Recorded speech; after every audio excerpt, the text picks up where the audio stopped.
Hello and welcome to Viewpoint on Ukraine Today. My name is Tamara Rosavan, and today I'm joined by Dr. Ulana Suprun.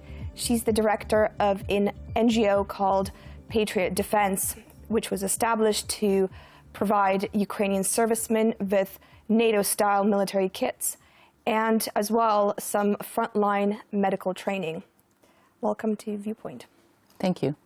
So your organization has distributed over 26,600 NATO improved first aid kits and trained over 23,000 soldiers, which sounds like a huge amount of people that have been given medical training for frontline. Can you talk about how is this effective, and is this going to make an actual difference? Just a small correction, it's 20,600 kits, and we've trained over 23,000 soldiers.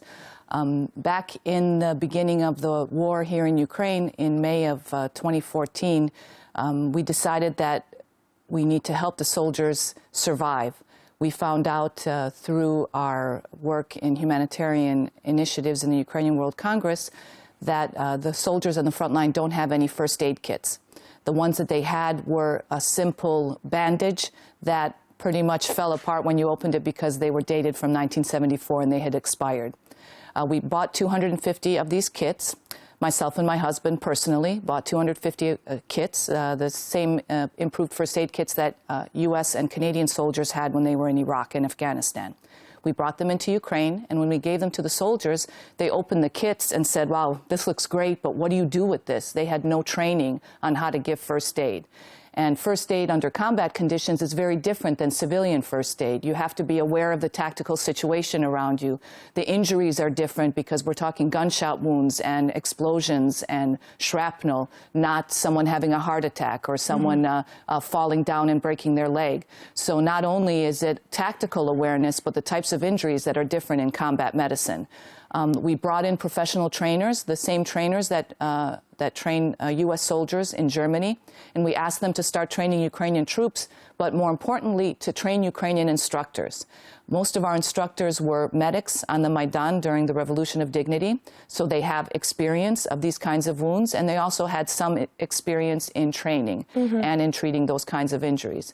So we've trained about 20 instructors now in Ukraine that work with the Patriot Defense Group, and we go on missions 2 or 3 times a week where our instructors go actually to the front line where the soldiers, the Ukrainian soldiers, are located, or we go to training centers where they're undergoing some of the training when they're newly mobilized.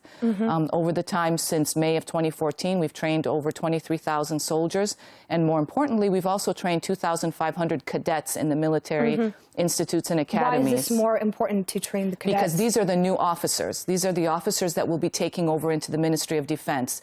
And from the very beginning, they understand what tactical medicine should look like. And it not only teaches them tactical medicine, where they learn how to give aid, but also that the life of each soldier is extremely important. Unfortunately, during the Soviet Union, in the Soviet Army, the single soldier was not seen as an important entity. It was the mass of soldiers that mattered. And have you noticed that this is the same kind of trait that has survived in the Ukrainian military as well? Yes, in the beginning it seemed as though it had survived in the Ukrainian military because most of the Ukrainian military officers had been trained during the Soviet era and afterwards by people who had been trained during the Soviet era. So approaching the new officers is a really important part of training because it opens up a whole new world to them. They see something different. They see something that's different from what they had learned. And one of the very important points that we try to get across during our training is the value of each and every life. Something that started on the Maidan and the Revolution of Dignity, and that we've tried to further this idea by training new officers and also training each of the soldiers how to save themselves or their buddy. The first trainings that we went to out in the East to the soldiers, when we trained them and gave them the first aid kits, many of them responded to us that this was the first time that they felt that they were actually going to come home after the war. They thought they were going there to die.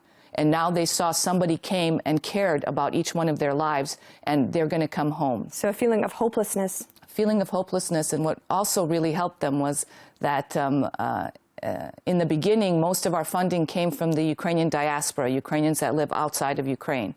And they felt like they had this whole, somebody has their back, because Ukrainians all over the world are giving financial support so that we can provide training and first aid kits. As time went on, we started also applying for grants, and we've actually gotten quite a lot of financial support from Ukrainian donors that are in Ukraine.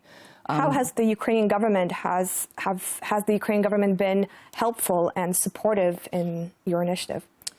Initially, when there were very minimal supplies of flak jackets, of bulletproof vests, of helmets, the Ukrainian government was more interested in those kinds of things, not necessarily in first aid kits. And there wasn't an understanding of how important it is. Now, a year and a half later, we've actually signed memorandums of understanding with most of the security services. Our combat lifesaver courses and our instructors are officially accepted into a lot of the units to train.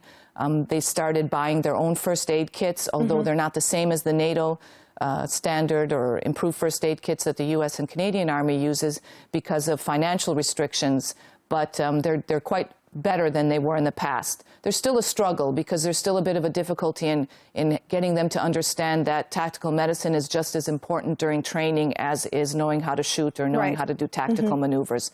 But as we know, if you shoot at someone, they will shoot back. And it's very important for us to teach someone how to save themselves or their buddy if they are shot, because on the battlefield, there's no doctor and there's no medic that's going to come and save you. And you also have to save yourself. Change the mindset as well, as you were saying earlier, that changing the mindset. Every life counts. Yes, that's true. Every life counts, and that it's very important that each and every soldier is taught those skills. And not only once, but that they repeat the training over time so that whenever they do any tactical training, there's somebody who's injured, and then they mimic giving first aid so that they remember how to do all the skills. I've also read that Patriot of Defense has a special program which uses veterans from the war zone who have been injured, and they kind of help and provide in the training course, a special training course. Yeah, we have the Combat Lifesaver course is the basic training course for all soldiers. We also have a Ukrainian long-range patrol medic course where we take one soldier from a unit, a special forces unit, and we train him to be the medic. He gets a lot more training. It's 5 days versus 2 days, which is the Combat Lifesaver basic course. It's 5 days, and they learn how to give a lot more.